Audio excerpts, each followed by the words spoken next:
Hey, what's going on, everybody? Back here for the 13 Nights of Halloween. Tonight we're going to be talking about 1980's The Shining.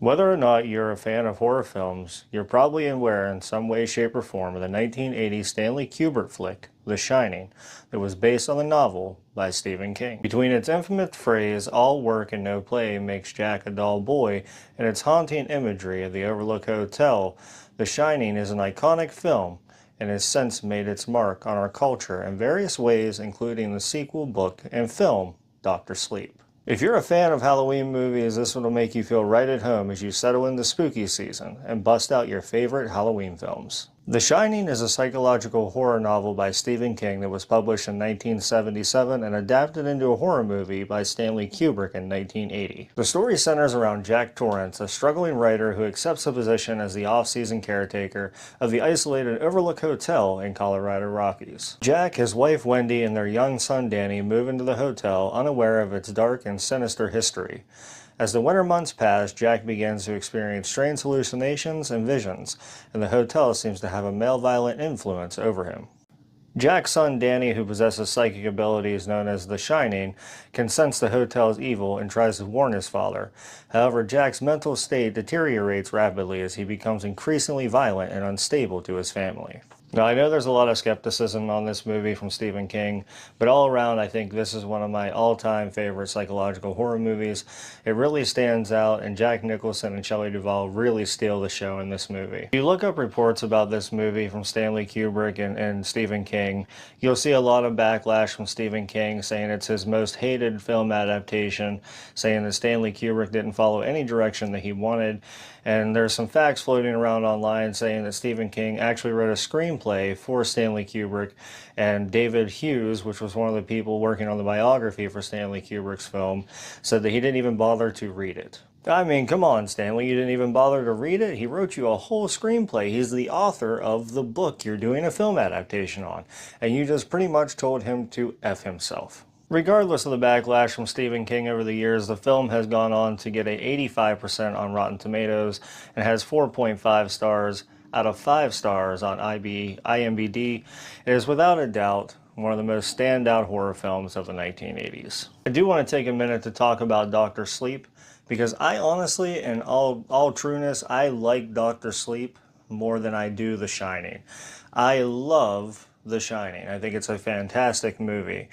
But I really love the way that Ian McGregor played Dr. Sleep, or played through Dr. Sleep, and adapted it from The Shining and carried everything over into a modern film. And if you have read any of the novels from The Shining or Dr. Sleep, I have read both, you can obviously tell that The Shining wasn't truly, filmed by the book. It was filmed from the viewpoints of Stanley Kubrick, with some of the plot points of the book in mind. With Dr. Sleep, it's really true nature to the book. It follows it to almost a T. There's just something special about The Shining and the performances in it with Jack Nicholson, Shelley Duvall, and Danny Lloyd. I think the three of them combined really made a standout movie.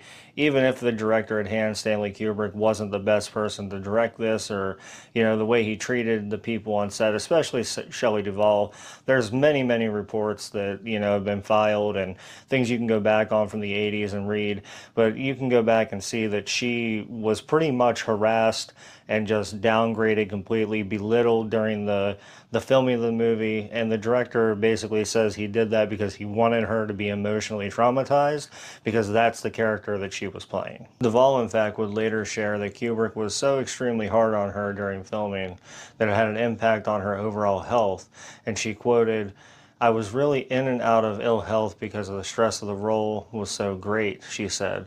That Stanley pushed me and prodded me further than I've ever been pushed before, to the point where I was losing my hair. One of my favorite scenes from The Shining is the elevator scene, which has been rehashed through fucking decades of movies now. But, you know, the scene where the elevator opens up and the flooding of blood comes out of the elevator, that is one of my favorite scenes, and it took them a year to film that. And while they eventually got that scene shot in up to 3 shots, each take for the elevator shot would require 9 days to clean up the hallway and to refill the elevator with blood again. Could you imagine being the set productionist on that, and you're walking into work one day and you're just, you know, you're ready, you're gung-ho, and they're like, all right guys, we're gonna do the elevator scene, and then all of a sudden you're like, fuck. I inevitably hope their cleaning crew got paid a decent amount of money. I don't know the stats behind that, but I really hope they got paid a decent wage for having to clean up all that blood over and over again for the span of a year. And as we talk about repeating takes, the scene in which Jack Torrance slams his axe through the door and declares his famous line, which was filmed over the course of 3 days, had the destruction of 60 doors before Stanley Kubrick said they got it all right. There are just so many memorable scenes from this movie that will be talked about for many, many years to come. You know, from the scene of the maze, to the axe, to the busting through the door, through the staircase, to the twins, the elevator. There are so many great scenes in this film that will be remembered as long as horror lives. Like it or hate it, this film is iconic and will go down in history as one of the greatest horror films ever made. And I turn this one on every Halloween season. This one's an iconic film for me. I completely remember watching this whenever I was in my teens and reading the novel whenever I was younger, and it really takes me home. The Shining was probably my starting point for psychological horror, and that is my favorite genre of horror, is psychological horror. I like all the twists and turns and trying to figure out what's going to happen next. I feel like it keeps you on your toes better than just a normal slasher film or a rehash remake. I really enjoy the psychological horror aspect of it. Alright folks, that'll do it for this one for me. I don't think I need to tell you to go check out this movie. I think The Shining speaks for itself. You definitely should. You should check out Dr. Sleep as well if you haven't watched that. I definitely recommend the two. I also recommend you go read the books. Both books are absolutely fantastic novels. Probably two of Stephen King's best works. Thank you guys so much for watching. I appreciate everything you guys do. Go check out my TikTok. There's some other content on there that I don't put up on YouTube. Remember to like, share, and subscribe. Check under your beds, and stay safe out there.